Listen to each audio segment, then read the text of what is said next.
I shared this with a student recently, and they found it to be very helpful in their rotational figures. And so I'm going to share this hot tip with you today. For me personally as a dancer, I find I am better able to execute a movement when I understand why I'm doing it. So certainly I learn visually. I learn by people telling me, well, your knee needs to be here, your nose needs to be here, but I like to understand the how and why and mechanics as well, so I can visualize the movement. Now, in ballroom dance, especially as you progress up the ranks, we add rotation. So for example, if you're doing bronze, that first rotational figure might just be a natural turn. Then you're going to amp it up and do a natural spin turn. Again, at a championship, you're going to do pivots. And then you're going to do syncopated pivots. And that rotation gets faster, more powerful, and greater rotation. For example, double reverse overspin. We're going to have another additional 180 degrees to the 360 degrees of the double reverse. We're doing a double spin instead of a single in Latin.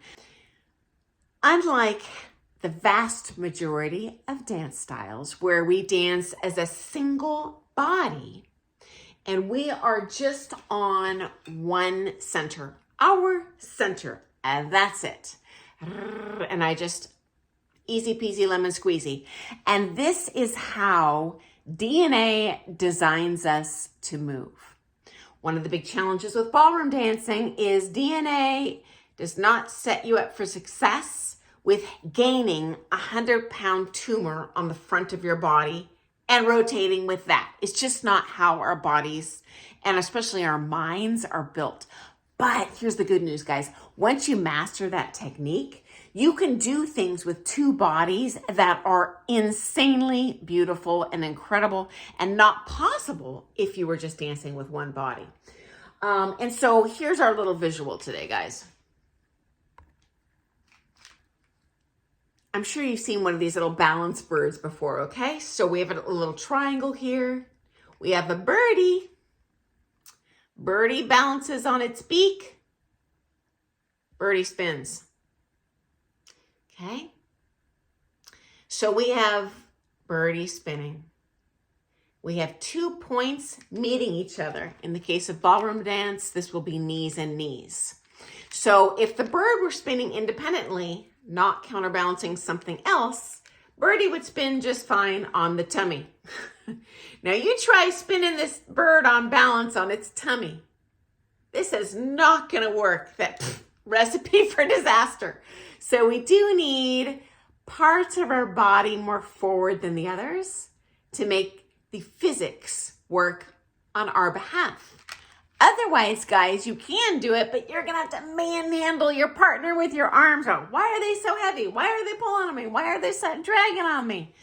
It's probably both of you not providing a center point to your partner. Now, where exactly that sweet spot is going to depend on the build of your body. So that's why you take private lessons. Don't just rely on my videos. That's the benefit of private lessons, especially for competitors. But there is actually physically a mechanics behind it. Okay, now number 2, how would this bird spin if his little wings weren't sticking out?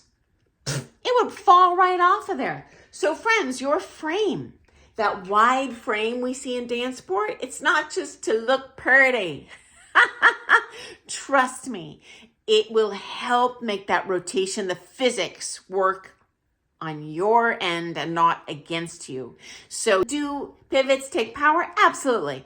But I'll tell you what, it's not going to take as much, I'll say, manhandling like it does when you're very first mastering these rotational figures related to that, guys. So definitely it's going to help your rotation if you work on that frame, on the tone. This thing, if its wings were little spaghetti noodles plopping around, it's going to start being unbalanced. The more stable the wings are, the less it's going to wobble, so to speak. The more functional that's going to be for you. So don't be afraid to max out that frame, not to your sides. You will also notice Birdie's wings are slightly forward, just like your frame. In my opinion, especially important for follows.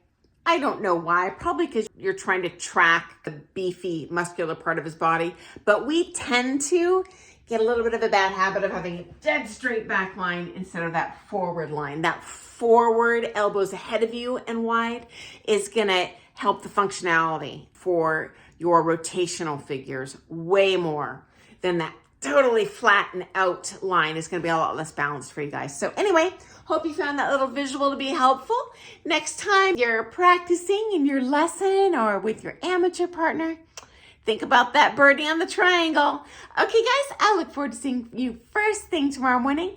Thanks for joining me and have an awesome day. Happy dancing. Bye.